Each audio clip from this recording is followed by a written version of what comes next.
ใดๆที่เราถือว่าเป็นมรดกของหลวงพ่อนั่นก็คือกระบี่กระบองซึ่งเราถือว่าเป็นพระแม่ธรณีช่วยปกป้องไหว้เจ้าทางไหว้สนามไหว้พระพุทธยามศึกสงครามเลือดนองแผ่นดินบรรพบุรุษของเราคิดค้นศิลปะการต่อสู้จะดูสายตาท่านผู้ชมเป็นกระบี่ก่อนเลยนะครับมาคู่ไหนเป็นคู่ไหนเนี่ยเฮ้ยมันเลยอย่าผิดคู่กันนะให้มันเร่งแรงนะมาเร็วอัดเลยมาดันไปไปนั่นแหละมาใครจะแน่วะมาเลยขับเข้าไปเลยให้สะใจท่านผู้ชมไปเลยนั่นแหละลุกไล่เร็วฟันนี่แหละวะมาเร็วอัดเข้าไปเลยทำไปเลยนี่แหละอัดเข้าไปนี่แหละ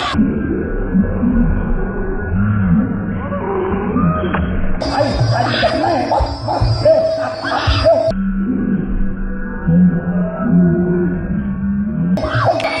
ใครจะดูใครจะมาเร็วมาโอ้ยโดนคนแผลไอ้แผลเฮ้ยอัดไปเลยนี่แหละไม่อยากรับอัดไปเลยไอ้ปากเลยปากลุยนั่นแหละปากรู้มาเร็วอัดไปเลยอัดดูใครจะอัดเข้าเลยนี่แหละอัดเข้าเลยอัดเร็วเฮ้ยปากเลยนี่แหละต้องแบบนี้มาเอาดีได้ไหมเนี่ยไปเลยนี่แหละเข้าไปว่านั่นแหละเอาอัดเข้าไปเลยนี่แหละของแท้เป็นคนฟังดูอย่าตั้งใจดูไปจับเฮ้ยเป็นไงเป็นยังไงมาเลยฟังเสียงโลหะของมันน่าไอ้คนที่ตีผู้กองอาจจะเป็นมาที่หลังแต่นี่เลยมาเลยมาไม่ได้นั่นแหละไอ้นี่ขอคู่ปั๊มไปสิโอ้มาก่อนนี่แหละมาเข้าดังเลยและของแท้มันก็อย่างนี้อย่างนี้ไรมาให้ตัวมันไปจับผู้ตีโลโอ้ย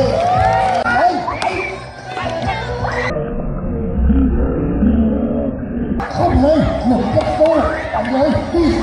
แพ้ลูกดูเลยต้องเป็นอย่างนี้มาตู้ตัวเล็กกว่าเนี่ยไอ้ที่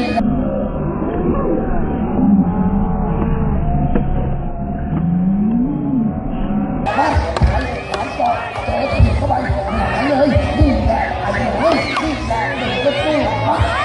เลือดกระแดงไม่เคยยอมแพ้อยู่แล้วทีแค่คนเดียวก็สู้มาเลยนั่นแหละมาเฮ้ย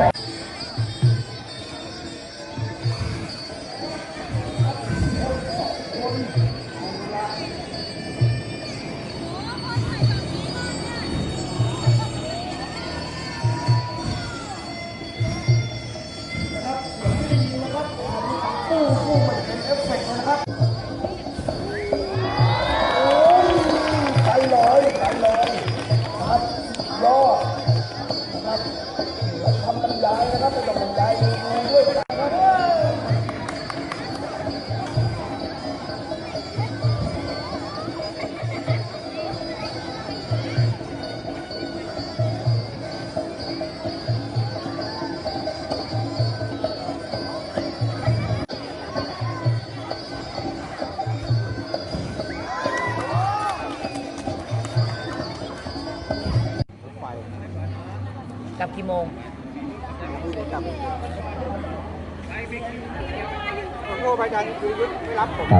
ก็เจริญพรเรียนเชิญญาติโยมทุกท่านนะครับทานข้าวกันก่อนอีกครั้งหนึ่งนะยังมีก๋วยเตี๋ยวมีข้าวให้ทุกท่านได้ทานกันก่อนที่จะได้กลับกัน4 โมงกว่าเด็กๆด้วยนะลูกนะทุกคนเลยให้ทานข้าวก่อนดีว่าจะโทรหาผมถึงบ่าย 3ผมก็หาครูบาก่อนขอบใจทุกคนเลยนะวันที่ 27 ปีหน้าเราก็จะได้พบกันอีกครั้งหนึ่ง ที่อยู่ไกลๆที่